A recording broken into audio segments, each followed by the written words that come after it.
Good morning everyone. This is Farki AS from Sri Chhatrapati Shivaji Maharaj College of Engineering, Ahmedabad. The topic which I am going to discuss is programming paradigms. So this is the content which I am going to explain right now. So basically when I am coming to the part of a programming paradigm here, a programming paradigm is nothing but it is actually the art, or it is actually a content, or it is actually a concept which you are going to implement to satisfy that problem. Here a problem may be a problem statement. Here I am, or we are least interested about that particular problem can be solved by which language, but it is more important that to satisfy that specific problem, how many different languages are there which is going to satisfy. Here in this specific diagram it is specified there are two particular users are there. Solution A, solution B, both are going to satisfy the problem. But here actually the solution A and solution B is what? The language which you are specifically using it. The language which you are using it to satisfy that specific problem. Coming to the part of a programming paradigms. A programming paradigm is an approach which is based on your mathematical model, which is based on your flow chart, which is nothing but a system architecture also, or that specific language flow chart. But a programming language is what? With respect to your flow chart, or with respect to your mathematical concept, how you are considering it, or in what way you are going to execute it. That is nothing but a language here, because language is nothing but a tool. But to satisfy the output, we need a mathematical model. And with respect to mathematical model, every model is going to be satisfied by the specific language here. This is how I programming paradigm. Now what happens here? A problem is specified to you. A problem more specifically is specified to you. But what happens here is a concept is dealt with it. With respect to concept, model 1, model 2, model 3 and model 4 are there. Actually this model 1, model 2, model 3 and model 4 are nothing but the specific languages which you are using to satisfy that particular problem. Because more importantly what we work here is that we are keen interested, or we are least interested about which language you are using it to satisfy a problem.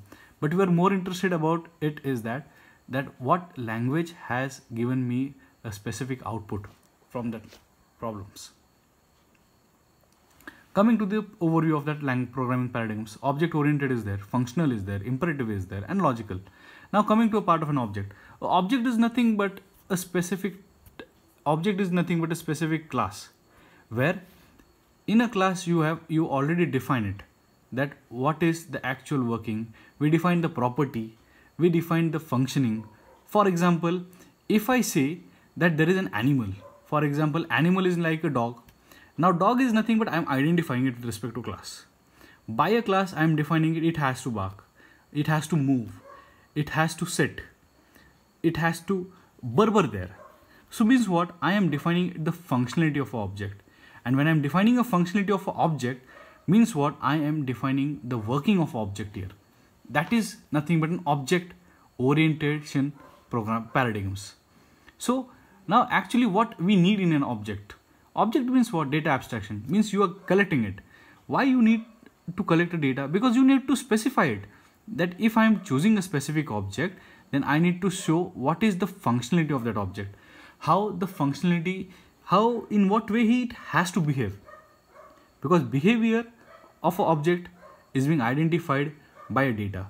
Data means again a functionality, how you are going to create a functions here, which functionality you are going to implement on it. Encapsulation is nothing but you are hiding a data. Hiding means what? You are binding a data, then you are putting it to a processor, and then the processor needs to execute it with respect to binds. Polymorphism is nothing but you are checking it. Actually you are executing it, but you are executing it in a multiple way. Means I may say that many classes may be a combination of a polymorphism. N number of different object you have a n number of different classes are there. Then again that classes are being combined together, and then we say that the polymorphism is going to work here.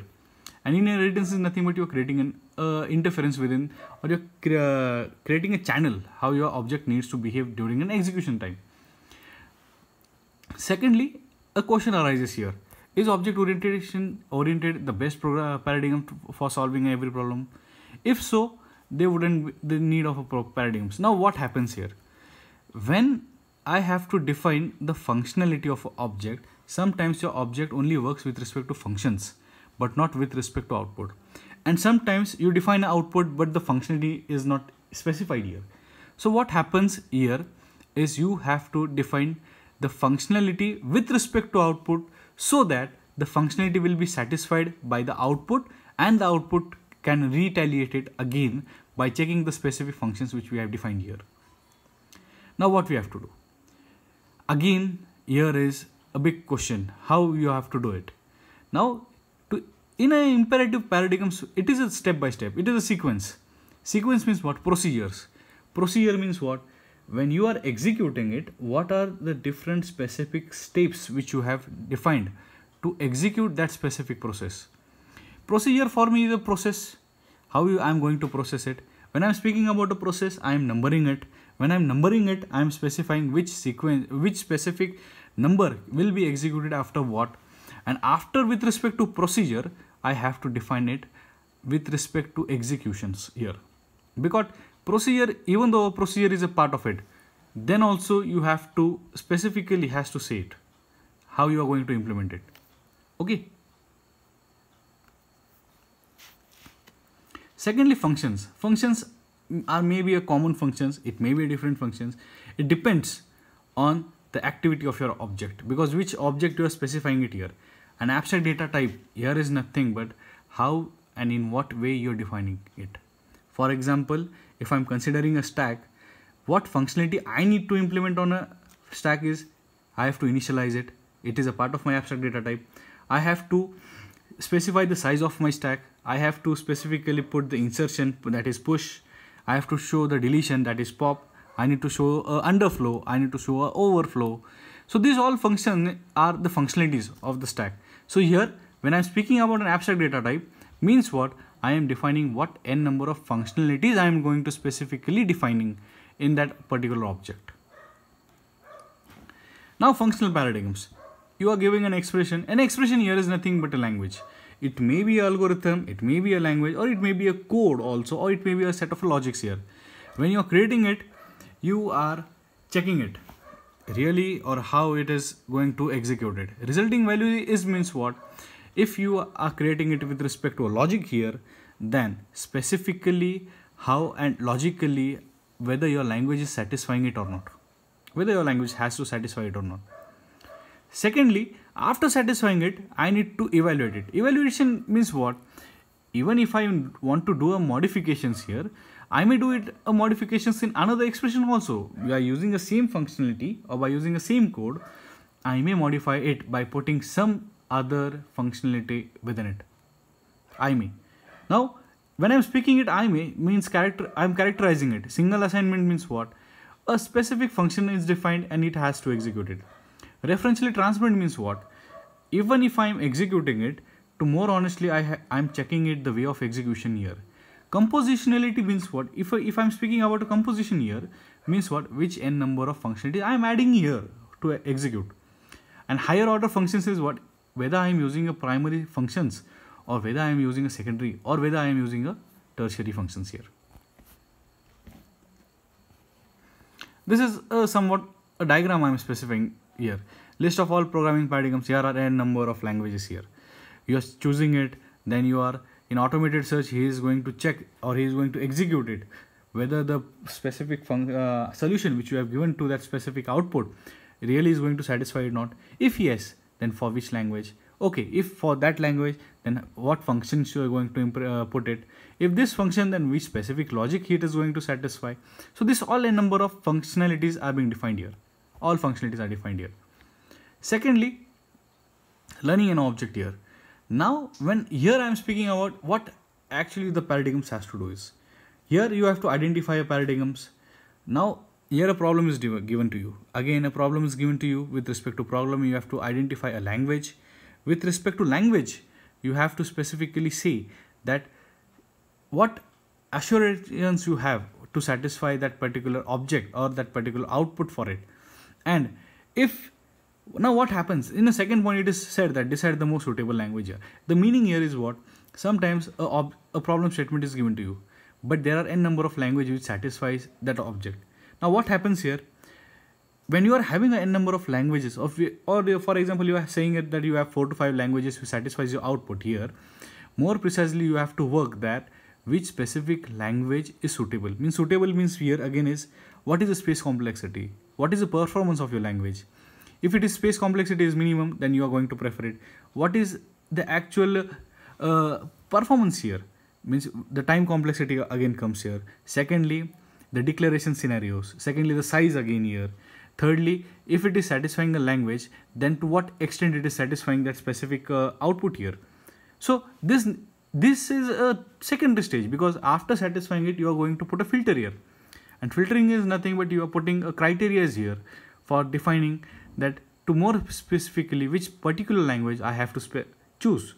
Because when you see that output is defined and 4 to 5 languages are satisfying your output, then from that 4 to 5 language, when you need to go for a specifically more precisely the best language which is going to satisfy your output, at that time we have to put a filter here.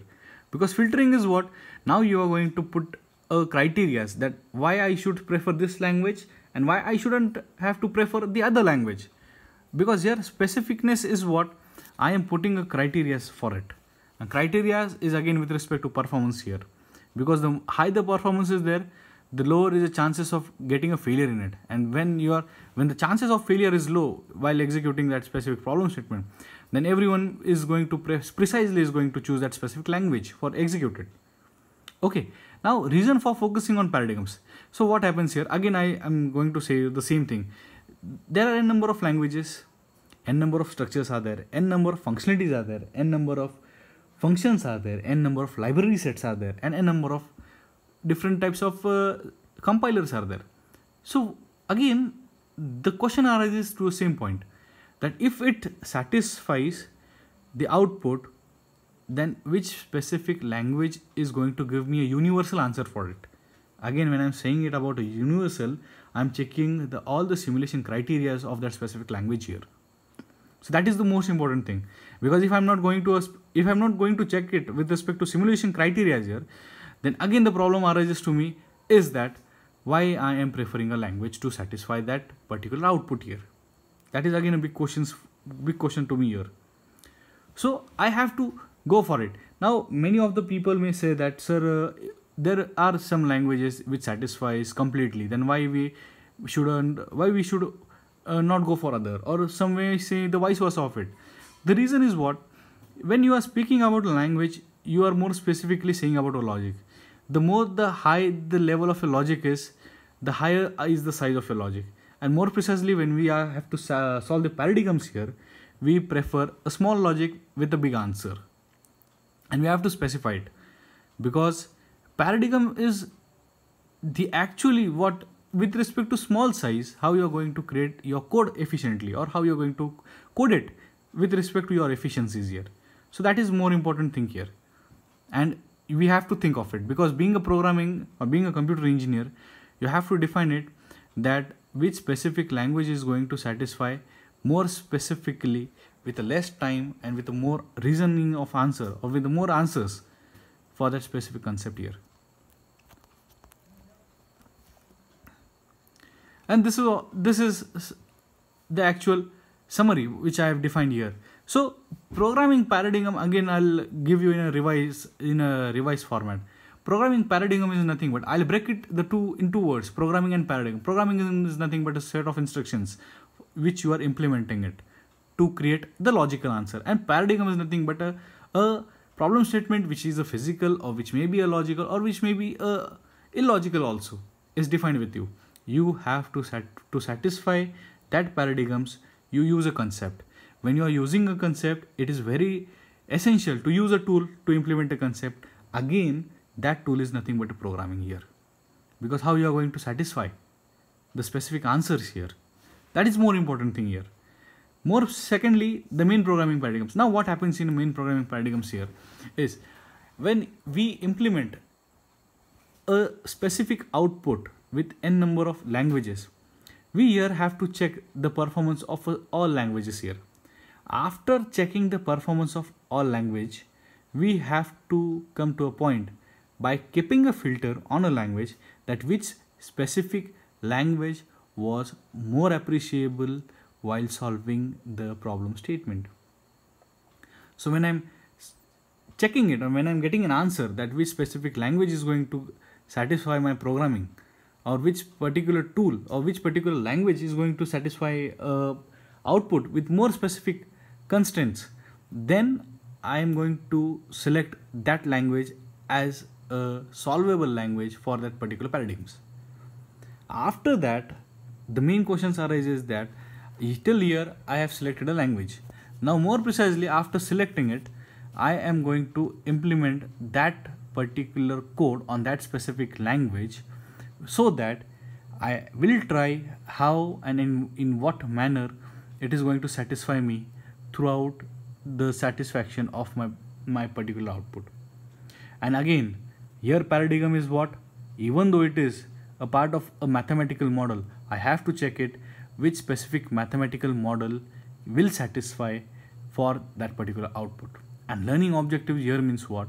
If I'm speaking about the learning objects, here is which particular object I am using to satisfy that particular output, which is a problem statement for me. It may be a class also, it may be a function also, or it may be a specific output also, because more precisely we may see a function is nothing but a part of an object.